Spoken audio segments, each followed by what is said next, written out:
Šiandien paklausiu Linos, kaip tvarkyti su pinigais. Pirma, kokius 2 dalykus reikėtų padaryti? Tai jeigu iki šiol nesitvarkėt, tai pagrindinis dalykas yra visų pirma pasidaryti auditą, tai yra pasižiūrėti praėjusį laikotarpį, mėnesį, galbūt ketvirtį, kur jūs išleidžiat pinigus, tai kad nusimti tokį nuotrauką. Ir tada antras žingsnis jau pagal jūsų faktą pasiplanuoti ateinančią mėnesį išlaidas. Ir trečias žingsnis - laikytis plano. Čia kaip dieta, žinai, visi žino, bet niekas nesugeba, ar tai tikrai yra taip lengva?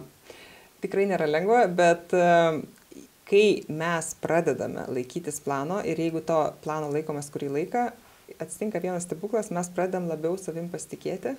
Ir aš visiems linkiu pajusti tą jausmą, kai mes įsipareigojam savo ir tą įsipareigojimą įvykdom. Tai yra nerealiai geras jausmas. Tai vieną kartą jį pajutus tikrai noris ir toliau tęsti. Kiek reikėtų pinigų pasilikti savo, kad save pirmiausia pamotyvuoti ir apsidovanoti? 10%. Ir ką su jais daryti? Ką tik norit. Galit pirkti kailinius, meškeres, keliauti, knygas pirkti, tai kas jums yra svarbu. Labai geras čia patarimas, žinai, 10% ir kalinius pirkti. Aš jau bandau įsivaizduoti, kiek reikia uždirbti. Gal ne iš vieno mėnesio atlyginimo. Kokias 3 knygas reikėtų perskaityti, kad suprasti pinigų veikimo principus? Šiaip man pati geriausia apie pinigus knyga yra Kelias į finansinę laisvę, 1 milijonas per 7 metus.